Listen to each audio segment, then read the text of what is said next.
ప్రియ స్నేహితులారా, ఆదివార వేదవాక్యం వేదికకు స్వాగతం.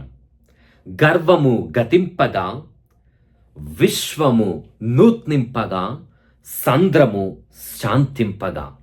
సామాన్యకాల 12వ ఆదివారంలో ప్రవేశించిన మనకు నేటి పఠనాలు ఈ అలల సంద్రము నుండి బయటపడాలంటే క్రీస్తుతో మమేకమై జీవిస్తూ మనము కూడా యేసు తన శిష్యులను ఆహ్వానించినట్లు సరస్సు ఆవలి తీరమునకు వెళ్ళుడు అని నేటి రోజున మనకు కూడా ఆహ్వానం పలుకుతున్నాడు.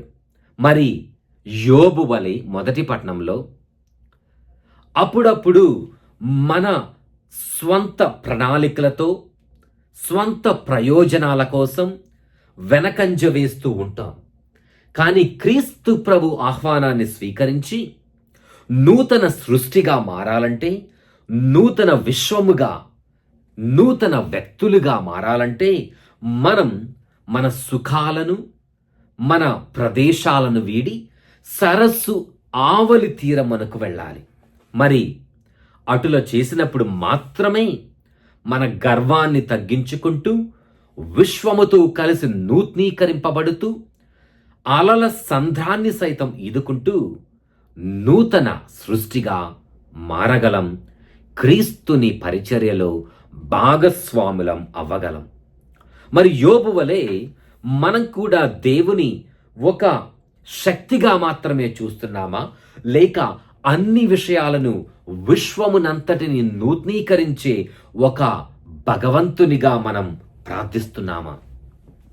అదే విషయాన్ని 2వ పట్టణంలో భక్త పౌలు మనకు తెలియచేస్తూ, మన అనుదిన జీవితాల్లో జరిగే సంఘటనలు అప్పుడప్పుడు మనల్ని మన సుఖాలకు, సౌకర్యవంతమైన విలాసవంతమైన జీవితానికి అలవాటు పడేట్లు చేస్తూ, అక్కడనే ఉండేట్లు మనకు దోహదం చేస్తూ, ఎక్కడ వేసిన గొంగలి అక్కడే అన్నట్లుగా మన విశ్వాసంలో కూడా మనం ముందంజ వేయకుండా అదే ప్రదేశంలో కూరుకొని పోతుంటాం.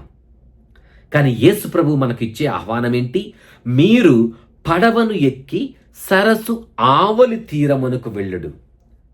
అంటే శ్రీసభ ప్రారంభం నుంచి ఈ పడవ అనేది అలల సంద్రంలో కొట్టుమిట్టాడుతుండగా మనం ఈ యొక్క అలల సంద్రానికి భయకంపితులమవుతున్నామా, లేక అలలను సైతం గద్దించే క్రీస్తు ప్రభు నామంలో మన విశ్వాసాన్ని వ్యక్తపరుస్తున్నామా?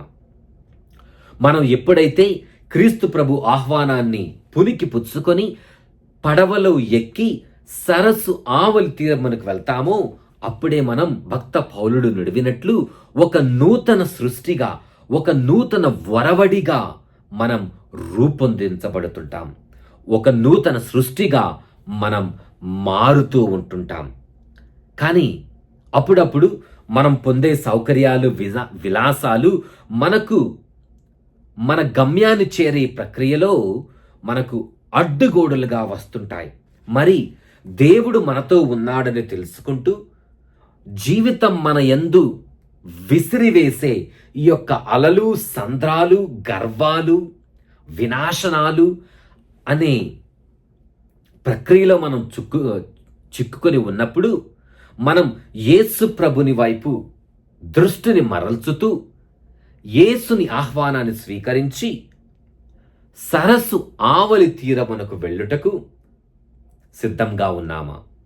సంద్రాన్ని సైతం శాంతింపచేసే యేసు ప్రభు నామములో మనం విశ్వాసాన్ని వ్యక్తపరుస్తూ జీవిస్తున్నామా అంటూ మనకు ప్రశ్నలు సంధింపబడుతున్నాయి.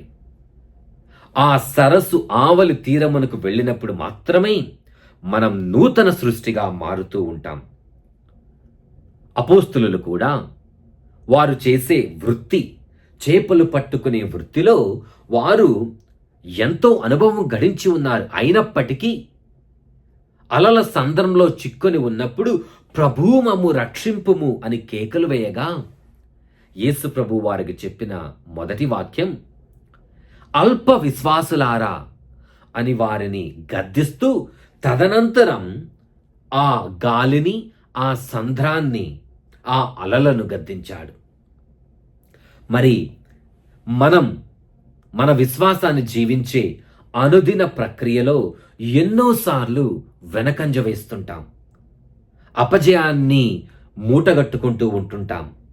కానీ యేసు ప్రభువు మీద మన దృష్టిని కేంద్రీకరించినచో యేసు ప్రభు మనకు ఎదురయ్యే ఈ సంద్రము నుండి, అలల సంద్రము నుండి మనకు విడుదల గావించగలడు. మరి యేసు ప్రభు ఆహ్వానాన్ని స్వీకరించి భక్త పౌలుని వలె, యోబు వలె మన సౌకర్యాలను, సుఖాలను, గర్వాలను సైతం వెనక్కి నెట్టేసి యేసు అందించే ఈ ఆహ్వానాన్ని మన హృదయాంతరంగాల్లోనికి స్వీకరింపు చేసుకొని పడవను ఎక్కి సరస్సు ఆవలి తీరమునకు వెలుటకు సిద్ధంగా ఉన్నామా? ఈ ప్రక్రియలో మనల్ని పట్టి పీడిస్తున్న భయాలు ఏంటి? ఆ అసౌకర్యాలు ఏంటి? యేసునకు అర్పిస్తూ యేసు ఆహ్వానాన్ని స్వీకరించి పడవను ఎక్కి సరస్సు ఆవలి తీరమునకు వెళ్ళి క్రీస్తు ప్రభుని సువార్త ప్రక్రియలో, సువార్త పరిచర్యలో నిండుగా పాల్గొందాం. గర్వము గతింపగా, విశ్వము నూత్నింపగా, సంద్రము శాంతింపగా. గురుశ్రీ ప్రవీణ్ లక్కిశెట్టి.